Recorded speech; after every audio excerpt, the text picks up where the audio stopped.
What's going on, guys? It's Dramon back at it again with another episode of NBA Kicks, the show where we count down the top 10 best sneakers in the NBA every single week of the season. This week's episode, I'm not even gonna lie to you guys, it's a lot of Kobe's, but they're gonna be new Kobe's that you haven't seen before. And I'm not talking about like new colorways that just came out. I'm talking about some old gems that are just deep cuts. Like, even as a Kobe fan, a huge one, I was even shocked to see some of these sneakers. So hopefully you guys enjoy seeing them as well. I will be honest with you guys, I am a little bit under the weather right now, but you know what?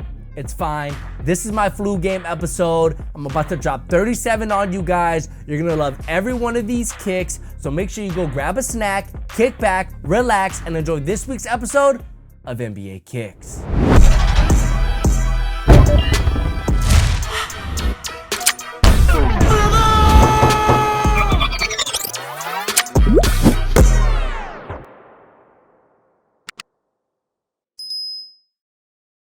Starting off the list at number 10, we have Hampton with the leaning bad 5 threes. This is one of the most unexpected, odd, and unique sneakers that I've seen all season long. And you know what? It's only right that it comes from Leaning. This silhouette is called the bad 5 threes, and I'm not even sure it's a performance basketball model, as the other bad 5 silhouettes that I've seen online look more like off-court models rather than on-court ones. But nonetheless, Hampton rocked the bad 5 threes on the court in this clean white and navy colorway that features premium looking materials on the upper, as well as a crazy sculpted midsole design. Despite the signature logo on the tongue, these really don't look like a performance basketball model at all, and look more like something you'd find at a high-end luxury brand who isn't really known for making sneakers, but makes sneakers anyways. I don't know if that's a backhanded compliment or just a straight up compliment, but either way, these definitely caught my eye, so I just had to put them on the list.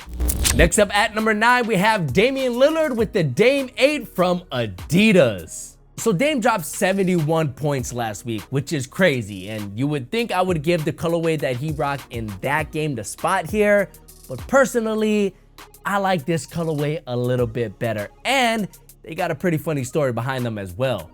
This colorway is inspired by the carpet in Portland International Airport, or should I say former carpet, which was infamous for its unique color palette and pattern, which for some reason held a very special place in the heart of Portlanders. Do I remember what the carpet looked like in my hometown airport?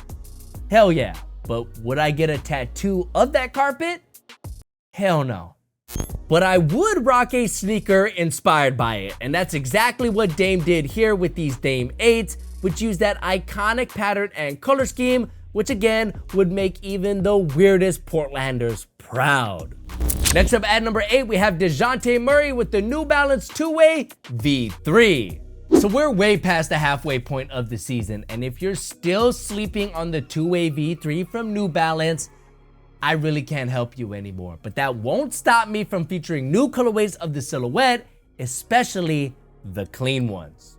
In my mind, you can never go wrong with a black and red colorway, and these two-way V3s are just another example of that. The black and red upper paired with this splash of white on the midfoot just make for a glorious package that is simple, clean, and almost impossible not to like, especially if red and black is your favorite color combo, like me.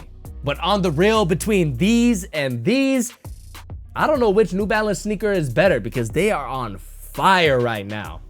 Coming in at number 7, we have DAngelo Russell with the Leaning Way 10.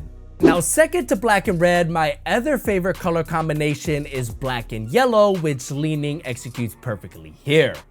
Using the Way 10 as its canvas, this colorway has large swoops of yellow on the outsole and midsole, while the upper features multiple shades of black, which really allowed the textures of the materials to pop. D'Lo's signature logo can also be found on the heel, which for my money is one of the best signature logos out right now. But overall, I really love this colorway on this silhouette. And of course, it fits right in with the Lake show. So hopefully Li-Ning keeps hooking D'Lo up with more Laker PEs like this in the future, because so far they're nailing it.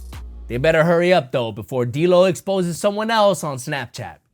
Next up at number 6, we have Larry Nash Jr. with the LeBron 2s. LeBron's former teammate rocks a previously unreleased colorway that was inspired by a PE that LeBron rocked way back in 2004. During a preseason game against Maccabi Elite Tel Aviv, LeBron wore this very colorway, which would then be retroed 18 years later in 2022, and that's probably how Larry Nash Jr. got his hands on a pair of these. Honestly, the LeBron 2s have always been one of my favorite LeBron silhouettes, and you really can't go wrong with a white and gold colorway. So these check all of those boxes. But the nostalgia factor here is going to be huge for LeBron fans as well. But even if you're not a fan, you got to respect the nostalgia, as they don't really make sneakers like they used to anymore, for better or worse. Next up at number 5, we have PJ Tucker with the Kobe 8.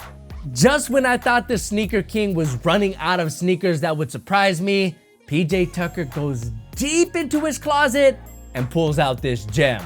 This colorway of the Kobe 8 is an unreleased player exclusive, which uses that Pit Viper graphic on the upper, as well as a classic purple and gold Lakers color scheme. Now PJ Tucker is the same shoe size as Kobe, a size 14, so it is possible that this very pair was made for Kobe, or even maybe worn by the Mamba himself. Either way, this is just an extremely deep pull from the sneaker king, and even though I've never been a biggest fan of that Pit Viper graphic, even I have to admit that these are dope. This is my very large slice of humble pie to never doubt PJ Tucker again. Next up at number 4, we have Jayson Tatum with the JT1. JT took the number 1 spot in our All-Star Weekend episode, but this week, he's back with a new colorway which is inspired by being freshly cut. Dubbed the Barbershop JT1s, this colorway uses a clean white and black color scheme that is complemented with subtle hints of red and blue, as well as a barber pole graphic on the heel tab, which now that I look at it, is oddly placed on the bottom of the heel. Not sure what purpose that serves, but nonetheless, I actually really like this colorway, and for my money, it's one of the better one out of the 4 that Jordan Brand has unveiled, and it's got me even more excited to see how the JT1 feels on the court, but for now, they land at number 3 on the list.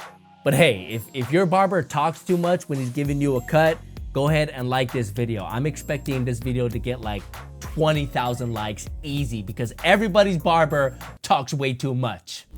Next up at number 3, we have Tori Craig with the Kobe 7 Elite. These are the perfect example of how crazy the value of a sneaker can change over time. Originally, these were a team colorway of the Kobe 7 Elites, and they were sold exclusively through Eastbay, which tragically is no longer around, RIP. And on release, these were actually extremely easy to get. But of course, over time and with certain events taking place, this is the type of colorway that is extremely hard to find nowadays. And if you do, it's either in terrible condition or it's in new condition, but it'll cost you a pretty penny. A lot of times the sneakers that don't seem like they're going to be extremely valuable in the future actually do end up being extremely valuable in the future. And that's why I always tell people, just buy what you like.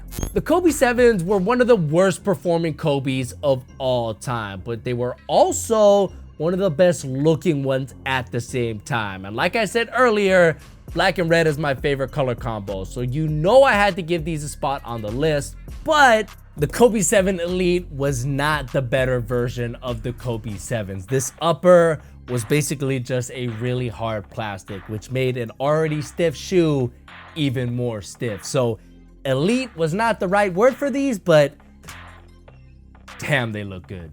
Coming in as our runner-up, we have Ja Morant with the Ja 1. Now, Nike just dropped a scratch colorway of Ja Morant's debut signature model, but here we have an alternate version of that same colorway, which I think is a little better. This colorway uses a white upper, which I think allowed those teal and red hits to pop more and also give those black claw marks some more depth. But my favorite part about this colorway is that splash of brown on the tongue, which complete the retro Grizzlies color scheme. You know, I actually debated making this a sneaker battle, but to me, this is not a battle. The white colorway is far superior to the teal one, and I will die on that hill. But apparently, the powers that be don't agree because Nike ended up dropping the teal pair, but hopefully they end up dropping the white ones in the near future because for me, that would be a must cop. But hey, I do want to give Nike props. They always come correct with debut signature sneakers and their colorways. I mean, remember Paul George's debut colorways? Those were crazy. Kyrie had some incredible ones as well. And now it's Ja's turn, and honestly, the swoosh, they just know what they're doing. Finally, at number 1, we have Kawhi Leonard with the Kawhi 3 from New Balance. So Kawhi is all of a sudden one of the best players in the league again, and he's doing so in his 3rd signature silhouette with New Balance. The Kawhi 3 uses a more low profile look than its predecessors did, which to me is a welcome sight. And this new colorway that he rocked during his crazy double OT game against the Kings is possibly the best colorway New Balance has ever given Kawhi on his signature line. This black, gray, and crimson color scheme isn't anything too crazy, but it is unique enough to stand out on its own, and the use of premium materials here creates a really intriguing look that gives the silhouette a much more appealing look both on and off the court, especially when compared to the launch colorway, which just looks kind of basic. I don't know, there's just something about this colorway that is really inviting and has a real retro feel to it, which is exciting because you know New Balance is coming correct with the tech, and also debuting a brand new signature silhouette is an automatic lock for the number 1 spot. So for those reasons, I am officially crowning the Kawhi 3 as the best sneaker worn in the NBA during week 11 of the 2022-23 season. Hopefully you guys enjoyed this week's episode of NBA Kicks, which again, huge shout out to DraftKings for sponsoring this week's episode of NBA Kicks. Make sure you like this video and subscribe to the channel for more sneaker related content just like this. My name is Jaron. It's been great having you. I'm gonna go take a NyQuil, DayQuil, all of that, mix it up in some tea, eat and drink some pho, pour it all over my body. Again, guys, I'm feeling a little bit under the weather. Thanks for having me. Catch you guys in next week's episode. Peace.